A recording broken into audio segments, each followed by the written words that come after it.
Demon slayer.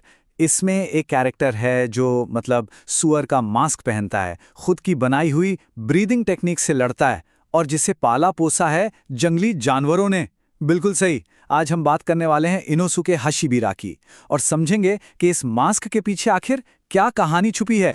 तो सबसे बड़ा सवाल यही उठता है कि इतना पावरफुल वॉरियर आखिर अपना चेहरा एक जंगली सुअर के सिर के पीछे क्यों छुपाता है। चलिए इसी सवाल के साथ इस किरदार की एक एक परत को खोलते हैं और पता लगाते हैं कि आखिर मामला क्या है। अच्छा, जब हम इनोसुके से पहली बार मिलते हैं ना, तो वो सच में किसी जंगली तूफान जैसा लगता है। मतलब एकदम गुस्सैल, घमंडी और हमेशा लड़ने के लिए तैयार। उसे किसी नियम कानून से कोई लेना देना नहीं। उसका तो बस एक ही मकसद होता है, अपनी ताकत साबित करना। और शुरुआत में तो वो सिर्फ और सिर्फ अपनी परवाह करता था। ये बात जेनित्सु से कही उसकी इस लाइन से बिल्कुल साफ हो जाती है। टीम वर्क, दोस्ती, अरे इन सब चीजों से तो उसका दूर दूर तक कोई वास्ता नहीं था। खैर, कम से कम शुरू शुरू में तो नहीं था। तो चलिए अब आते हैं उसके किरदार की पहली लेयर पर, एक डीमन स्लेयर के तौर पर उसकी कमाल की और एकदम यूनिक फाइटिंग स्टाइल पर।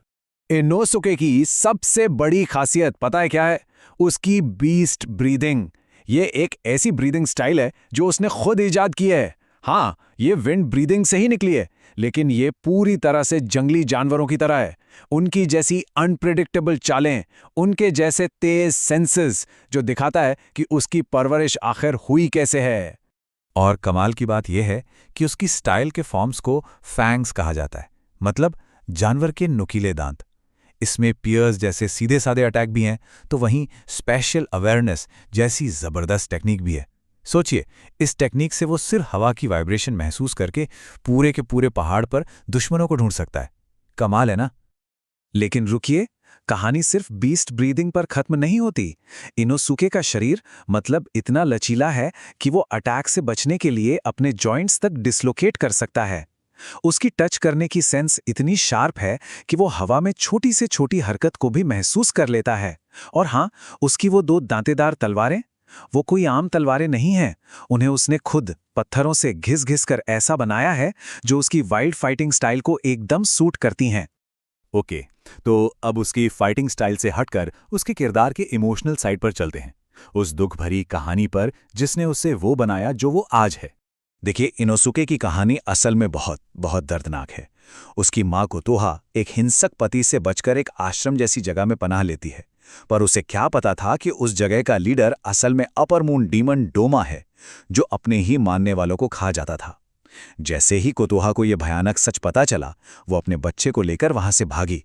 पर आखिर में एक चट्टान के किनारे जब बचने का कोई रास्ता नहीं था, तो उसने अपनी जान देने से ठीक पहले नन्हे इनोसुके को नीचे नदी में गिरा दिया। और वहीं उसी नदी के पास उसे एक जंगली सुअरनी ने बचाया और पहाड़ों में पाल पोसकर बड़ा किया।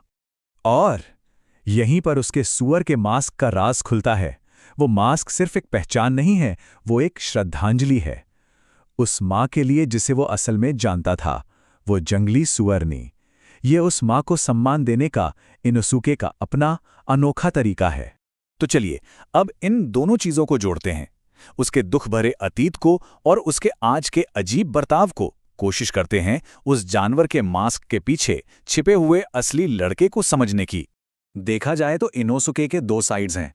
एक तरफ वो जानवर है, घमंडी लड़ाकू जिसे दुनियादारी की समझ नहीं, लेकिन दूसरी तरफ वो एक बच्चा है, अंदर से एकदम भोला, जिसे तारीफ सुनना बहुत अच्छा लगता है।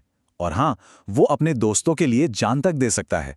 इतना ही नहीं, अपने इस गुस्सैल स्वभाव के बावजूद वो नेज़ुको में एक माँ की परछाई देखता है। और यही तो सबसे जरूरी बात है, उसे कभी किसी ने सिखाया ही नहीं कि इंसान कैसे बनते हैं। इंसानों की तरह बात करना, उनके साथ उठना बैठना, ये सब कुछ तो उसे अपने दोस्तों से ही सीखना पड़ा। जरा सोचिए, जो बच्चा जानवरों के बीच पला बड़ा हो, उससे भला कैसे पता होगा कि इंसानों की दुनिया चलती कैसे है। और इसी सफर में हम पहुंचते हैं उसके सबसे बड़े और सबसे अहम मोड़ पर, अपनी माँ के कातिल के साथ उसकी वो लड़ाई जिसका होना तय था। और उसका दुश्मन कोई और नहीं, वही डोमा था, अपर मून 2, वही डीमन जिसने उसकी माँ की जान ली थी। तो जाहिर है ये लड़ाई इनोसुके के लिए कोई मिशन नहीं थी, ये तो पर्सनल थी, ये उसकी माँ का बदला था। पर इस लड़ाई को जीतने का राज एक बहुत ही चौंकाने वाले नंबर में छुपा था। 37 किलो। जी हाँ, 37 किलो। ये उस विस्टेरिया पॉइजन की मात्रा थी जिसे हाशिरा शिनोबु कोचो ने डोमा को हराने के लिए सालों से धीरे धीरे अपने शरीर का हिस्सा बना लिया था। एक जीता जागता जहरीला हथियार।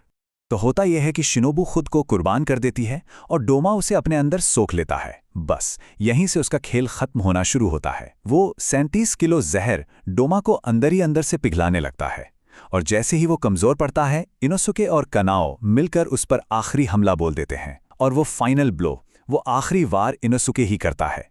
वो इसका सिर काटकर अपनी माँ और अपने सभी साथियों का बदला ले लेता है। और लड़ाई खत्म होने के बाद उसे तांजीरो के कहे शब्द याद आते हैं। शायद ये वो पहला पल था जब इनोसुके ने उस माँ के प्यार को सच में महसूस किया जिससे वो कभी मिला ही नहीं था। और यही पल हमें दिखाता है कि वो अंदर से कितना बदल चुका है।